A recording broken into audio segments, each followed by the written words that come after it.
So here we are again, talking about death. Ashes, fire, smoke, the final curtain call, the grand exit, wrapped in rituals and soaked in fear. People don't like to talk about it. No. Makes them twitch, makes them squirm. Because death, death has a way of peeling the mask off everything, doesn't it? Strips away the titles, the traditions, the polite little doctrines, and suddenly people start scrambling, trying to make it all neat, trying to make it look holy, trying to put a bow on something no one truly understands. Fire, that flickering, dancing little thing, so beautiful, so destructive, so misunderstood. People have always feared it, haven't they? Ever since the beginning, ever since the first spark lit up the night sky and made them flinch. There's something about fire that makes people uncomfortable. Maybe it's because it doesn't obey, maybe it's because it devours without asking permission, or maybe, just maybe, it reminds them of something they've buried deep down, something they don't want to look at, something raw, something eternal. And now they take that fear and wrap it in theology. They dress it up with holy words and rules and call it righteousness. They say, don't burn the body, it's sacred, it's sinful, it's disrespectful to the divine.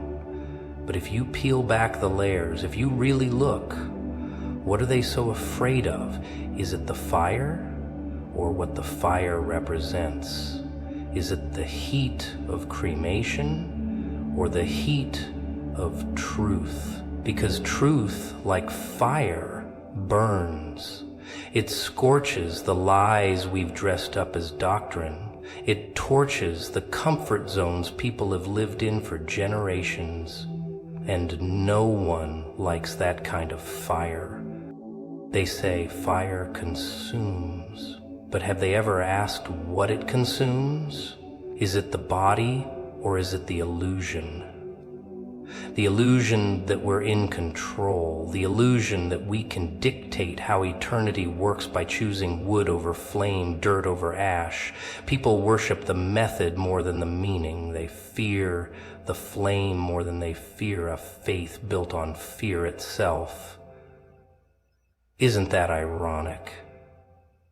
They preach about the God who made the stars, the mountains, the galaxies, but somehow in their minds, that same God gets offended by cremation? Really? That's the hill they want to die on? Let me ask you something. If your body returns to dust in a box underground, is that somehow more divine than returning to ash in fire? Dust, ash, both are remnants. Both are echoes of what once held breath. And neither has the power to carry or destroy a soul. But that's the trick, isn't it? They've confused the container for the contents. They've made the vessel more important than the essence, and now they're scared. Scared that if they don't follow the right way, they'll lose favor, lose grace, lose their place in some cosmic seating chart. But grace doesn't burn. Favor doesn't flinch at flame. And divine love doesn't need a casket to be honored. Yet here we are, with people whispering behind closed doors, judging the ones who chose the fire. They don't say it out loud, of course. No, that would be too bold. But you can see it in their eyes. You can hear it in their silence, that subtle condemnation wrapped in religious politeness. That quiet little voice that says, they didn't do it right. But who gets to decide what's right? The one who wrote the laws of gravity, or the one who wrote a dusty funeral handbook? You see, people don't want freedom. Not really. Freedom means uncertainty. Freedom means trusting a God they can't fully explain. But fear, Fear is comfortable, predictable. Fear gives them rules. Fear gives them formulas. Do this, don't do that. Say this prayer, bury like this, stand like that. And it makes them feel safe, like they're in control of something far too vast to ever be control. So when fire enters the picture, it unravels everything. Because fire doesn't follow their script. Fire doesn't play by their rules. Fire exposes the fragility of the system they've built their comfort on. And so they declare it sinful, not because it is, but because it threatens their illusion of order. Because if cremation is not a sin, then maybe other things they've feared for no reason aren't sins either. Maybe God is bigger than their boxes. Maybe grace is wilder than their theology. Maybe they're not as in control as they thought, and that terrifies them. Because once you realize that God doesn't care how you return to dust, you start asking what else he doesn't care about. And those questions, those are dangerous. Those are the questions that set people free. And nothing terrifies the system more than a soul that's truly free. Rituals, rituals, rituals. The lovely little performances people put on to convince themselves they're holy. Isn't it fascinating? The way they light the candles, fold the hands, wear the right clothes, say the right words, cry at the right time. Like a perfectly rehearsed drama. Everyone plays their part. Everyone sticks to the script. Because if you follow the script, nothing goes wrong, right? It's all so neat, so tidy, so sanitized. But beneath all that, there's something rotting, something trembling, something fake. Because rituals don't always mean connection. Sometimes they mean control. They'll tell you it's sacred. They'll say this is how it's always been done, as if tradition equals truth, as if repeating something over and over makes it holy. But let's be honest, people don't cling to rituals because they love God. They cling to them because they're afraid of chaos. Because chaos means uncertainty, and uncertainty means facing the terrifying possibility that their little boxes don't mean anything at all. That maybe the divine isn't impressed by performance. That maybe, just maybe, the Creator doesn't need their rehearsed lines and ceremonial choreography to be close to them. But here's the funny part, they build these rituals like cages, and then they climb inside willingly, lock the door, swallow the key, and they smile like they're free. Smile like they've figured it all out, but inside they're suffocating. Because somewhere deep down they feel it, that unsettling whisper, that creeping question. What if this isn't what he wants? And that question is dangerous. That question cracks the cage. That question sets fire to the script. That question makes the curtain fall, because if God doesn't need all the ritual, then what's left? They think the ritual protects them. They think it shields them from judgment, but it's not protection. It's performance. They don't kneel because they're humble. They kneel because they're scared. Scared of punishment. Scared of rejection. Scared that if they don't do it just right, God will turn his face away. As if God is some fragile monarch waiting to be entertained. As if his love is so fickle it can be bought with incense and polished words. But love, real love, it doesn't ask for performance. It asks for presence. It asks for honesty. And honesty doesn't need a stage. You see, the real tragedy isn't in the ritual itself. No, the tragedy is in what the ritual has replaced. Intimacy, connection, truth. People have traded those for routine, traded rawness for repetition. They don't cry out to God, they recite. They don't seek, they simulate. And they've done it for so long, they don't even realize they're empty, hollow shells acting out a script they never wrote for a God they barely know. All in the name of tradition, all in the name of being right. But who defines right? The one who sees the heart, or the ones too scared to look at theirs? It's not that rituals are evil, it's that they've become idols. And idols don't have to be golden statues. Sometimes idols wear robes, sometimes they hold hymn books.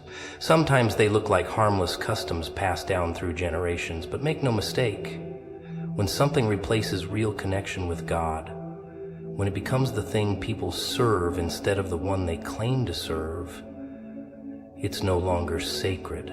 It's a mask, a beautiful, glittering mask, hiding a trembling face underneath. And people will protect that mask with everything they've got, even if it means silencing the very voice that's trying to wake them up. Because if the ritual falls apart, what happens next? They're left with silence, with space, with the unknown. And that's terrifying, but maybe that's where the real voice begins to speak, not in the chanting, not in the pageantry, but in the stillness, in the messy, unfiltered, unscripted moments where nothing makes sense, but somehow everything feels real. But oh, people hate real. Real is unpredictable. Real doesn't follow rules. Real doesn't care about appearances. And that's why they'll hold tighter to their rituals. Because at least the ritual doesn't ask them to change. At least the ritual doesn't ask them to be honest. At least the ritual doesn't strip them bare and say, "Now show me your heart." Ah, the body, the great centerpiece of obsession, the temple, the tomb, the trophy. People treat it like it's the main character of the story. They polish it, parade it, protect it like it holds all the answers. But the truth is, it's just a container, a shell, a costume stitched together with bone and blood and breath.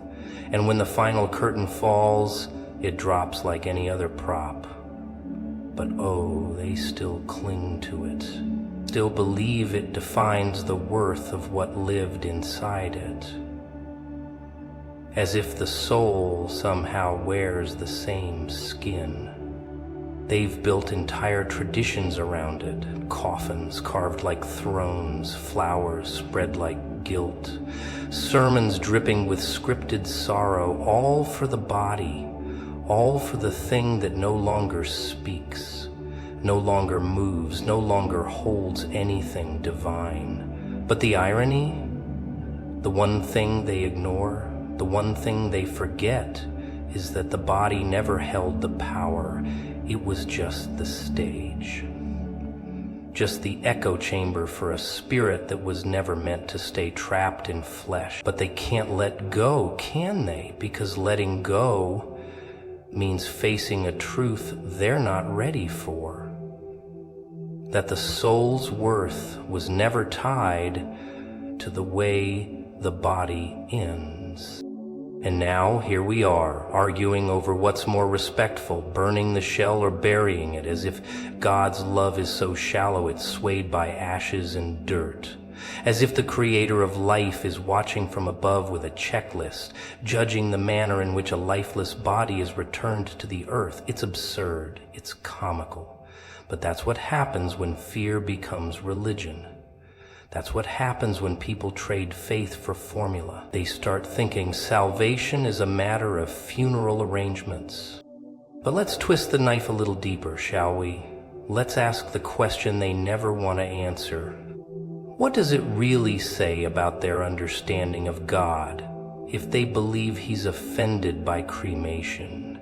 What does it reveal about their concept of grace if they think a body's disintegration somehow disqualifies a soul's redemption? It means they've built their beliefs on ritual, not relationship. It means they've elevated human interpretation above divine intention. It means they've reduced eternity to a checklist of acceptable behaviors. And then they walk around with their righteous robes, whispering behind the backs of grieving families, judging the way they chose to say goodbye. But they don't speak out of love. They speak out of fear. Fear that maybe, just maybe, their traditions aren't as holy as they were told. Fear that their control is slipping, because if one tradition can be questioned, what about the others? What else have they been wrong about? That's the real threat, not the fire, not the ashes, but the possibility that the soul was never bound to the rules in the first place. Because a soul doesn't rot in a coffin. It doesn't burn in a flame. It doesn't get tucked neatly into a hole in the ground with a polished stone on top. A soul transcends, it rises, it moves beyond. And whether the body becomes ash or dust makes no difference to the one who breathed life into it. But people love the illusion of control. Love the idea that they can map out the sacred on paper, dress it in tradition, and sell it as truth. Because it's easier to worship the rules than face the wild, uncontrollable nature of real divinity. So they protect their customs like armor, defend their rituals like weapons, all the while they've forgotten the point, forgotten the essence, forgotten that the Creator isn't looking at the remains of a body, but at the imprint of a soul. And the value of that soul was never determined by the way it exits the earth. It was determined the moment it took its first breath. Everything after that, every ritual, every tradition, every polished coffin and whispered hymn is just noise, just theater. Just another layer of dust on a truth that refuses to burn. But they won't tell you that. No. They'd rather keep the show going. Isn't it funny how they talk about purity while their hands drip with judgment? They gather in rooms dressed in white, talk in soft tones, sing in polished harmony, and yet, the moment someone doesn't fit their mold, the knives come out. Hidden behind smiles, behind scriptures, behind rehearsed concern. They pretend it's about righteousness, pretend it's about truth, but really, it's about power, control, superiority. They've turned spirituality into a scoreboard, holiness into a competition. And what's worse, they genuinely believe they're on the winning side, that God co-signs their cruelty, that heaven is applauding their polished prejudice.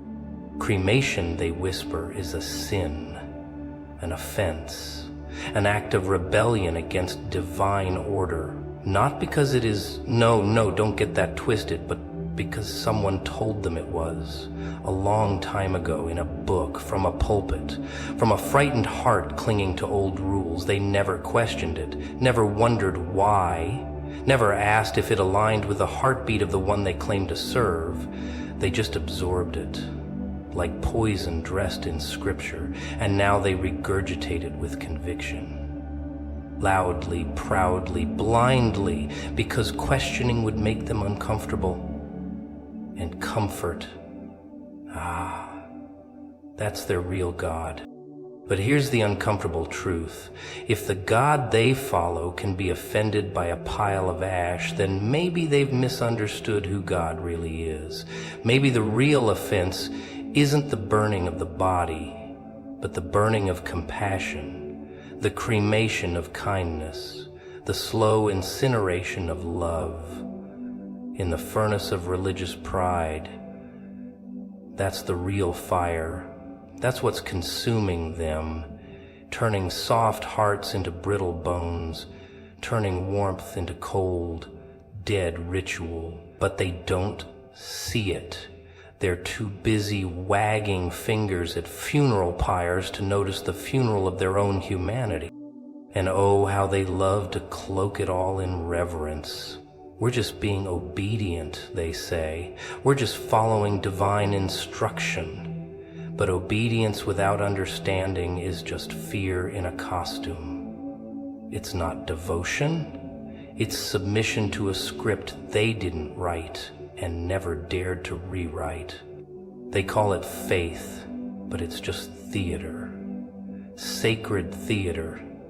A performance where no one asks questions, no one breaks character, no one dares to rewrite the lines. Because if they did, they'd have to face the silence beneath the performance. And that silence, that's where truth lives.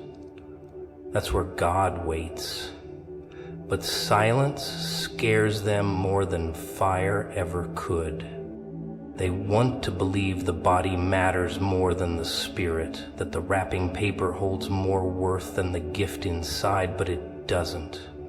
It never did. The body returns to dust, to flame, to earth. However it happens doesn't change the sacredness of what once lived inside it.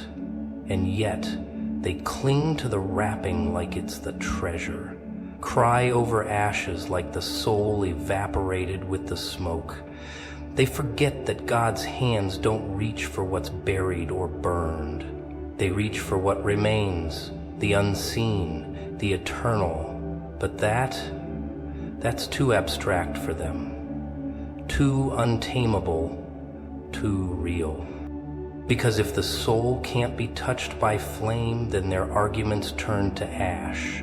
Their rituals lose power, their control evaporates, and then, what's left? Just the raw, unfiltered realization that maybe God doesn't care about their traditions half as much as they thought. That maybe the Creator is more concerned with how they treat the living than how they honor the dead. That maybe all their polished rules are just dust in the wind when weighed against the gravity of grace. But grace is dangerous. Grace can't be caged, can't be dictated, can't be branded as doctrine and sold to the highest bidder. And still, they'll keep preaching, keep judging, keep guarding their grave sites like soldiers, afraid of the fire, not the literal one, the metaphorical one, the fire of truth, the fire that threatens to burn down their comfortable lies, the fire that exposes how empty their holiness really is. And so they'll shout louder, point harder, preach longer, all while their hearts grow colder.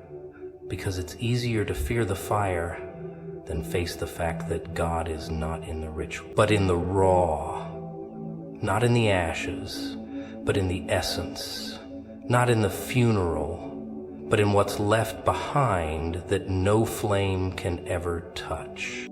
They say respect the dead, honor the body, bury it right, burn it wrong. As if there's a divine scoreboard keeping track of coffins and cremations, measuring eternity by the style of farewell. But let's peel back that polished surface, shall we?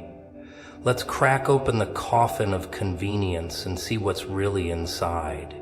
Because behind all the rituals, the rules, the shaking heads and disapproving glances, there's a little secret nobody likes to say out loud. Most of it isn't about God at all. It's about people, it's about fear, about image, about control. See, they like to make it sound holy, spiritual, sacred, but when you really listen, really watch, you see it's not God they're worried about. It's appearances, it's tradition, it's social acceptance dressed up like moral truth. They don't weep because the soul is leaving. They panic because the story isn't unfolding the way they rehearsed it.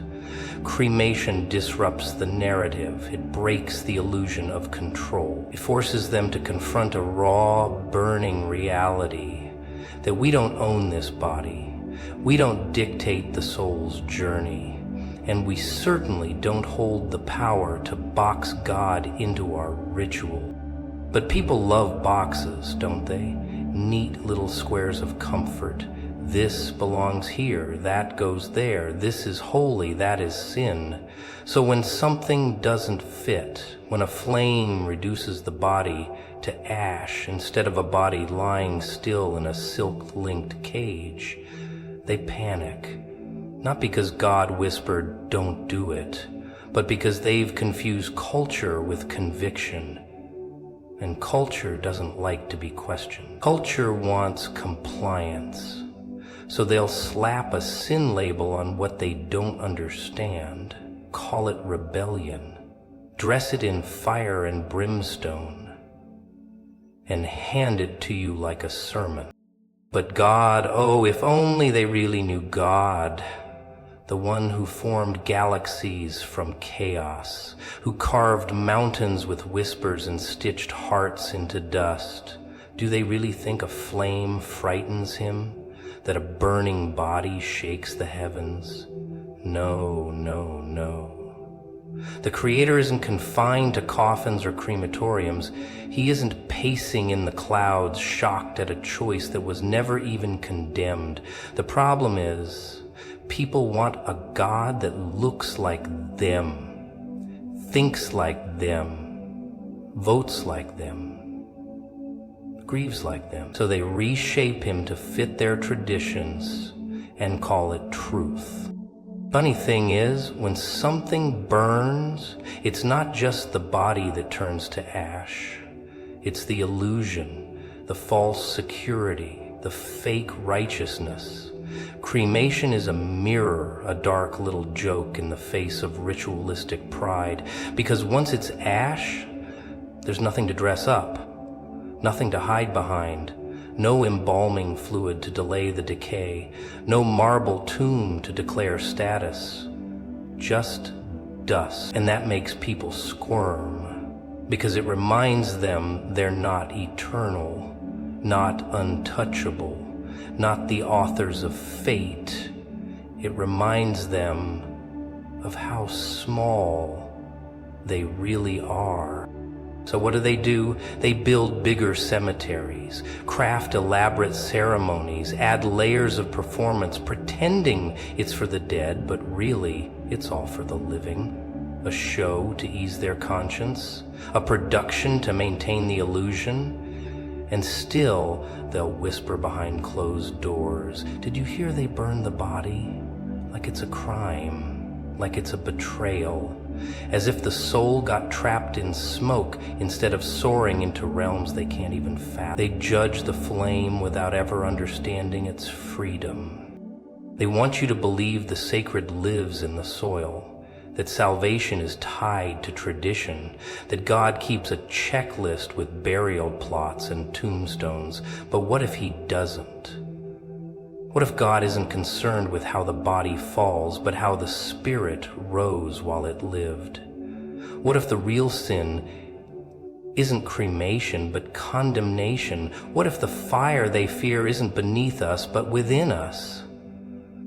Burning away all the lies, the masks, the rituals, until all that's left is truth, naked and raw, standing in the ashes, laughing quietly while the world clutches its pearls and looks away.